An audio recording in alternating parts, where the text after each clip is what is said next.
10e jour de notre calendrier de l'Avent du bonheur, bienvenue. Aujourd'hui, je vais vous parler de la règle des 20 secondes qui permet de remplacer une mauvaise habitude par une habitude plus saine et tout ça en réduisant les obstacles au changement. Ça donne super envie. On est d'accord que nous savons tous que ce n'est pas bien de fumer. Nous savons tous ce qu'il faut faire pour garder la ligne. Nous savons tous que le sport est très bénéfique. Nous savons tous ce qu'il faut faire pour développer nos compétences. Et souvent, ces connaissances relèvent même de la logique plutôt que d'une simple accumulation de connaissances. Et pourtant, nous sommes nombreux à fumer, nous sommes nombreux à manger trop gras, trop salé, trop sucré, nous sommes trop nombreux à ne pas faire assez de sport, et j'en fais partie.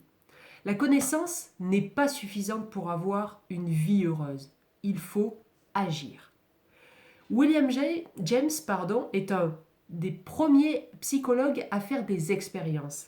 Et il a été le premier à démontrer que nous sommes des êtres d'habitude, en mode automatique dans la majorité de notre temps d'éveil. Est-ce que vous vous rendez encore compte quand vous vous brossez les dents?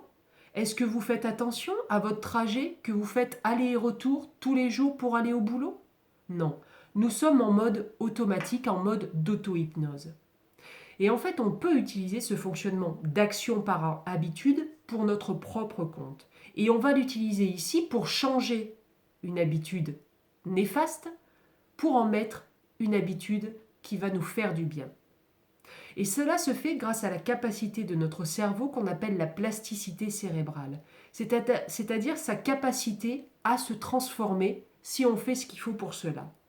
En fait, une habitude, c'est un comportement que je fais une fois et qui va créer une connexion entre deux neurones. Si je poursuis de faire cette action-là, ça devient une habitude et donc au lieu que ça soit juste un petit trait entre des neurones, ça devient une véritable autoroute. Et c'est aussi ça qui fait que cette autoroute, elle est difficile à quitter parce que la force de l'habitude fait qu'elle est très costaud par rapport au petit sentier d'une bonne habitude à côté qui n'est pas assez puissant.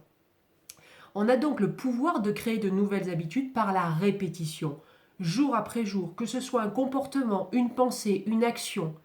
Et ça, on peut le faire jusqu'à la fin de nos jours, ça aussi les neurosciences l'ont prouvé. Le problème est le fait que vouloir créer une nouvelle habitude, plus saine, est vu comme une contrainte, comme une discipline. Qui n'a pas cédé au bout de quelques jours du régime salade carotte tofu? Notre volonté défaille. L'erreur est donc de penser que la volonté suffira pour arrêter de fumer. On pense qu'on arrêtera aussi de faire cette mauvaise habitude d'aller piocher dans le sachet de bonbons. On pense que la volonté suffira pour aller à la salle de sport.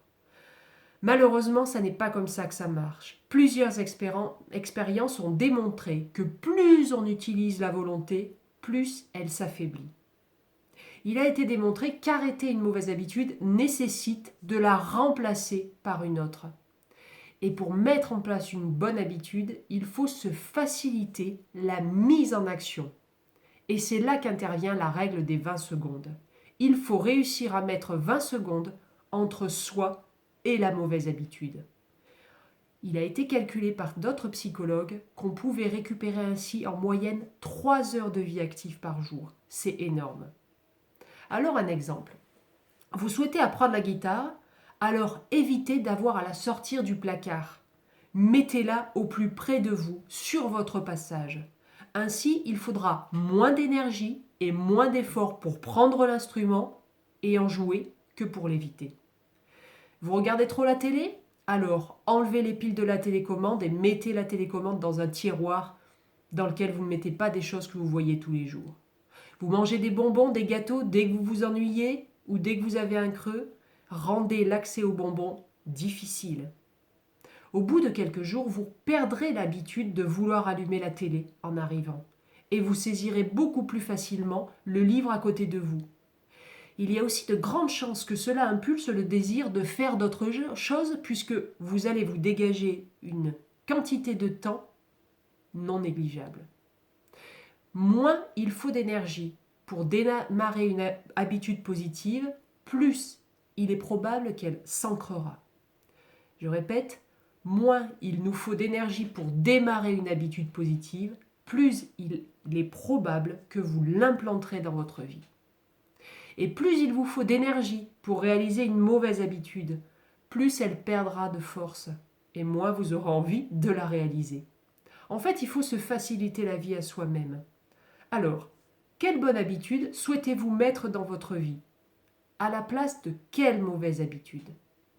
L'un ne va pas sans l'autre. Vous ne pouvez pas implanter une bonne habitude si vous n'achantez pas une mauvaise.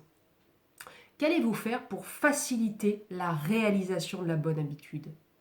Vous voulez faire du sport? Mettez vos baskets au pied du lit le matin si vous avez envie de le faire dès le lever du matin, par exemple. Facilitez-vous la vie. Alors à vous de jouer et écrivez en dessous de la vidéo quelles bonnes habitudes vous allez installer dans votre vie. On ne sait jamais, je vais peut-être vous piquer une de vos idées et me rendre service à moi aussi. Si vous pensez que cette vidéo et toutes celles, notamment sur le bonheur, vous sont utiles, peuvent être utiles et rendre plus heureux des gens autour de vous, alors n'hésitez pas à la diffuser par mail, par SMS, par la fonction partagée sous la vidéo. Vous êtes assez créatifs, je vous fais confiance. Et agrandissons le mouvement du bonheur tous ensemble. Merci et à demain.